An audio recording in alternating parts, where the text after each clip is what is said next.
Physics शिक्षक। आज हम लोग इलेक्ट्रोस्टैटिक से क्वेश्चन को सॉल्व करने जा रहे हैं।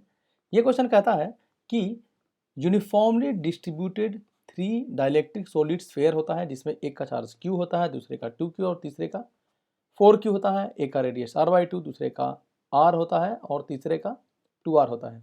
तो हमें बताना है एक पॉइंट P पे जो कि सेंटर से R डिस्टेंस पे होता है। तीनों में जो पॉइंट P है सेंटर से R डिस्टेंस पे होता है, तो उसका इलेक्ट्रिक फील्ड जो होगा E1, E2, E3 उसका कंपैरिजन बताना है, कंपेयर करना है कौन ग्रेटेस्ट होगा, कौन स्मॉलेस्ट, कौन बीच में होगा।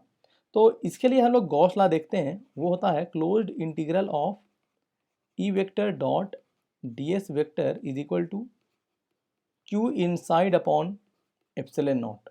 ठीक है, Q inside the Gaussian surface. तो इसमें गॉसियन सरफेस ऐसे ड्रॉ कर लेंगे पॉइंट P से ऐसे जो, और इस गॉसियन सरफेस जो स्फेरिकल शेप का होगा इसका रेडियस R होगा। यहाँ पे भी इसके जस्ट सरफेस से ही पास करते हुए, ग्रेज करते हुए गॉसियन सरफेस हो गया। उसी तरह से इसमें भी पॉइंट P से गुजरते हुए R रेडियस का एक स्फेरिकल गॉसियन सरफेस हो गया। तो इसमें इलेक्ट्रिक फील्ड क्या है, रेडियली आउटवर्ड है, सब में होगा उस गॉसियन सरफेस के थ्रू, और वो normally perpendicular to the surface होगा। तो ये चूंकि यूनिफॉर्म है इसलिए इसको हम लोग लिख सकते हैं E S equal to Q inside upon epsilon naught. Integrate करेंगे तो कुछ ऐसा हो जाएगा, जिसमें S क्या सरफेस एरिया है, तो S को उधर कर देंगे तो E will be equal to Q inside upon S हो जाएगा। S क्या वैल्यू कितना, 4 pi R square epsilon naught. ठीक है, तो ये हो जाएगा फॉर्मूला, ये हो जाएगा इलेक्ट्रिक फील्ड का वैल्यू। तो उसी तरह से E1 का वैल्यू होगा, क्या होगा, Q inside upon 4 pi R square epsilon not. ऊपर में Q इनसाइड होगा और नीचे क्या होगा, 4 pi R square epsilon not, ऊपर में Q इनसाइड।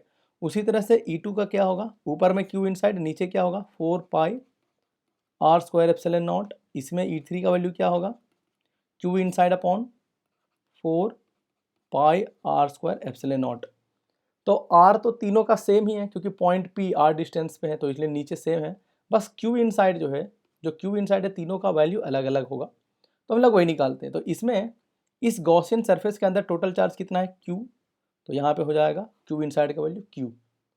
और इसमें चार्ज कितना होगा गॉसियन सरफेस के अंदर, यहाँ पे अंदर टोटल कितना चार्ज है, 2Q, यहाँ पे 2Q हो जाएगा। और इसमें इसके अंदर चार्ज कितना है वो हमें बताना है।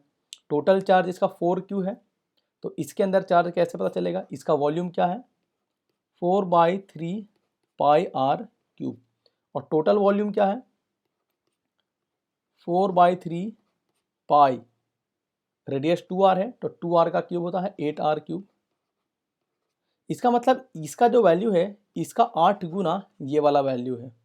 इसका मतलब चार्ज जो इसमें होगा, चार्ज इसमें कितना है, Q है, तो इससे 8 गुना कम यहाँ पे होना चाहिए, मतलब 4Q/8 टाइम्स होना चाहिए। मतलब चार्ज कितना हो गया, Q/2। Q/2 चार्ज कहाँ है, इस वॉल्यूम में, मतलब इसका चार्ज Q/2 है, तो यहाँ पे Q/2 हो जाएगा। अब क्या करेंगे, इन तीनों वैल्यू को कंपेयर कर देंगे, E1, E2, E3 को। न्यूमरेटर सबका डिफरेंट है, डिनोमिनेटर सेम है, तो उसके हिसाब से यहाँ पे क्या हो जाएगा, सबसे ग्रेटेस्ट कौन है, 2Q है, तो E2 ग्रेटेस्ट हो गया। उसके बाद कौन है, E1 है, तो E1 हो जाएगा। उसके बाद कौन है, Q/2 जो कि E3 है। तो ऑप्शन कौन सा हो जाएगा हमारा, C हो जाएगा। ये सोल्यूशन आपको कैसा लगा कमेंट करें। वीडियो देखने के लिए आपका बहुत बहुत धन्यवाद।